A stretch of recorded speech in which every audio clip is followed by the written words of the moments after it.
আসসালামু আলাইকুম। Marriage cabinet থেকে বলছি। আমাদের নিয়ম হলো বিয়ের আগে কোনো রেজিস্ট্রেশন ফি দিতে হয় না। শুধুমাত্র বিয়ের পরে সামর্থ্য অনুযায়ী হাদিয়া দিতে পারবেন। আজকে একদমই র‍্যান্ডম কয়েকটা কথা বলি। মন একটু বিক্ষিপ্ত হয়ে আছে। জানি না কি বলবো, বাট বলতে হচ্ছে। আ কিছু শকুনি মামার কারণে আমাদের অনেকগুলো বিয়ে ভেঙে যাচ্ছে। মানে খুব বাজে অবস্থা যে একটা বিয়ে কনফার্ম করা যে কত কষ্ট। মানে এটা যে করে নাই সে বুঝবে না। এই ২ পক্ষের সঙ্গে ঘন্টার পর ঘন্টা, দিনের পর দিন কথা বলে ২ মাস ৩ মাস পরে একটা বিয়ে সামনের দিকে আগায়। সেই জায়গায় যখন ফাইনালি দেখা করতে যায় বা ফাইনালি কনফার্ম করতে যাই, তখন দেখা যায় যে কিছু লোক মানে আত্মীয়স্বজন মানে যাদেরকে আমরা শকুনি মামা বলি, ইনারা আইসা এমন কিছু উল্টাপাল্টা কথা বলে, যার ফলে বিয়েটা ভেঙে যায়। এবং মনের মধ্যে বীজ ঢুকায় দেয় যে এটা এরকম না, এটা ঐরকম না, এটা ভালো না, এটা হবে না, এটা হবে না, এটা সেইটা। দুনিয়ার যত ঝামেলা আছে পাকায়া বিয়েটা ক্যানসেল করে দেয়। মানে এরা আসলে কি জানে যে একটা বিয়ে কনফার্ম করা কত কঠিন? মানে এত বিরক্তি লাগে আমাদের এখানে বেশ কিছু ভালো মানে খুব ভালো বিয়ে একদম ফাইনাল হয়ে গেছে। হয়ে যাবে অবস্থা। ফাইনালি হচ্ছে দেখা গেছে যে মামা, খালু, আম চাচা এদেরকে নিয়ে গেছে। ইনারা যে এমন মানে ওনাদের অভিজ্ঞতা থেকে ওনাদের ক্যারেক্টারিস্ট কিছু কথা বলে ফেলেছে, ওই পক্ষ ওইটা পছন্দ করেনি। এখন এই যে পছন্দ করেনি এটা নিয়েই নেগেটিভিটি তৈরি হয়েছে। দিন শেষে চুপচাপ, যোগাযোগ নাই, একসময় ক্যানসেল হয়ে যায়। খুব কষ্ট লাগে। বিশেষ করে আমাদের মতো মিডিয়া। মনে করেন যারা যদি আমরা মনে করেন অগ্রিম আপনাদের কাছ থেকে টাকা পয়সা নিয়ে নিতাম, তাহলে আপনার বিয়ে ক্যানসেল হোক বা কিছু হোক না হোক এটাতে আমাদের কিছু আসে যাইত না।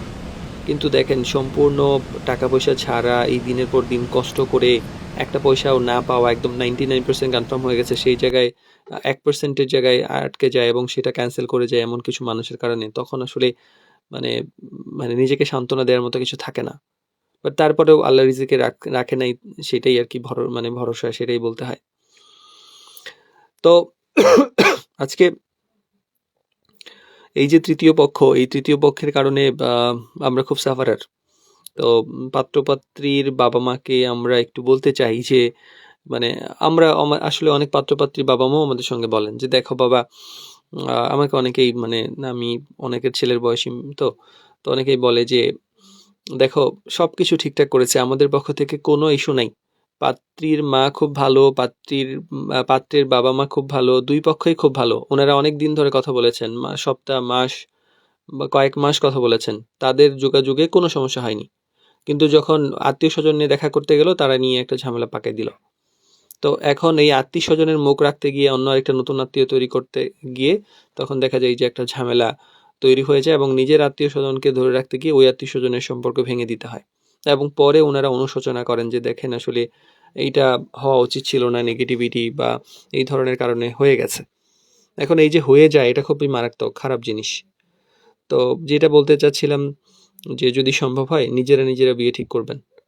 মানে এই তৃতীয় পক্ষ যারা শকুনি মামা আছে এদের থেকে একটু দূরে থাকবেন।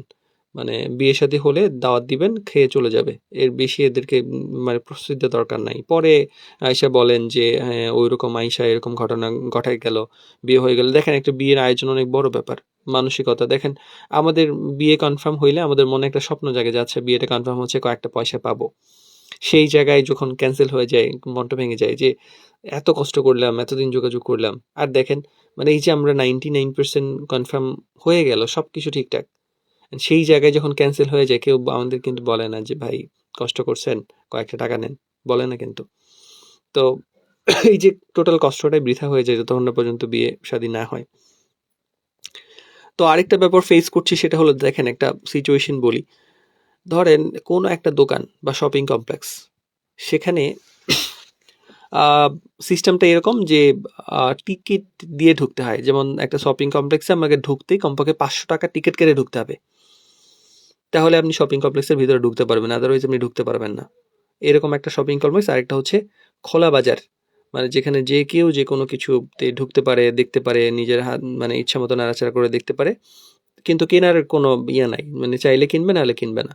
তাহলে দেখেন এই যে ৳৫০০ দিয়ে রেজিস্ট্রেশন করে মানে টিকিট কেটে যে দোকানে ঢুকতে হয়, সেই দোকানে তারাই ঢুকবে যাদের সত্যিকার অর্থে কোনো একটা জিনিস প্রয়োজন আছে এবং অবশ্যই কিনবে।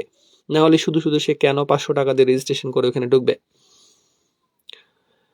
তো আরেকটা দেখেন যে এই যে ওপেন যে মার্কেটগুলো আছে যেখানে ঢুকতে টাকা লাগে না, সেখানে মানুষ সারাদিনই দেখবেন এক শ্রেণীর মানুষ আছে যারা একটা ব্যাগ নিয়ে বা বেন্টি ব্যাগ বলেন বা কিছু নারী বা পুরুষ, এনারা গিয়ে দেখবেন শুধু বাজারে ঘুরে কিছু কিনবে না, মানে এরা কি কারণে বাজারে এসেছে তাও ঠিক নাই, মানে ওরা বাজারে জাস্ট এসেছে এই কারণে যে সময় হয়তো বেশি, বা যদি বাজারে যাই দেখি যদি কোনো কিছু পছন্দ হয় তাহলে কিনবো, না হলে কোনো উদ্দেশ্য নাই যে বাজারে কেন এসেছি। তো এই যে মানুষগুলা, এই মানুষগুলায় আমাদের এইখানে অনেকেই আসেন, মানে কিরকম যে ধরেন যারা রেজিস্ট্রেশন ফি দিয়ে মানে বিয়ে শাদির জন্য পাত্রপাত্রী খুঁজেন, ওনারা যাদের সত্যিকার অর্থেই প্রয়োজন যে পাত্রপাত্রী লাগবে, তারাই কিন্তু সাধারণত রেজিস্ট্রেশন করেন যে আচ্ছা যদি না পাই তাহলে আমার এই টাকাটা তো শুধু শুধু নষ্ট করে লাভ নাই। তখন ওরা চিন্তা করে যে আচ্ছা মিডিয়াতে যে টাকাটা দিব আমার আসলেই অনেক দরকার। এখন মিডিয়া কাজ করে না না করে ওটা আরেক প্রশ্ন, কিন্তু সত্যিকার অর্থে যাদের দরকার তারা আসেন। কিন্তু দেখা যায় যে এই যে রেজিস্ট্রেশন ছাড়া যে মানে রেজিস্ট্রেশন ফি ছাড়া যে আমরা রেজিস্ট্রেশন করছি, এমন এমন মানুষ পাচ্ছি যাদের সত্যিকার অর্থেই মানে পাত্রপাত্রীর ওইভাবে দরকার নাই, ইনারা জাস্ট মিডিয়া টু মিডিয়া ঘুরছেন, দেখছেন, মানে বিয়ে করাবেন কি করাবেন ঠিক নাই, পাত্রপাত্রী রাজি আছে কিনা ঠিক নাই, কিন্তু জাস্ট দেখছেন ভালো প্রোফাইল, মনে হচ্ছে আরেকটু দেখি আরেকটু দেখি আরেকটু দেখি, বেটার অপশন যদি পাই তাহলে ইয়ে করবো। বিশেষ করে আমরা অনেকে চেষ্টা করেছি, এত সুন্দর সুন্দর প্রোফাইল দিয়েছে, বায়োটা দিয়েছি একদম পারফেক্টলি ম্যাচ করেছে, কিন্তু বিয়ে শাদির ব্যাপারে কোনো রেসপন্স নাই, কথা বলে না, পরে জানাবো এই সেই হাবিজাবি অনেক কিছু, বাট মানে আগ্রহ নাই, মানে যেটা হয় যে ফ্রি পাইলে যেটা হয় আর কি। তো এই জিনিসগুলো আমাদের হচ্ছে খুব কষ্ট দিচ্ছে আজকে যে মানে আমাদের মতো এরকম প্ল্যাটফর্মে যখন এরকম কাজ হয়, কারণ দেখেন আমরা তো মানে কনফার্ম না হলে তো টাকা পয়সা নাই, মানে দিচ্ছে না কেউ।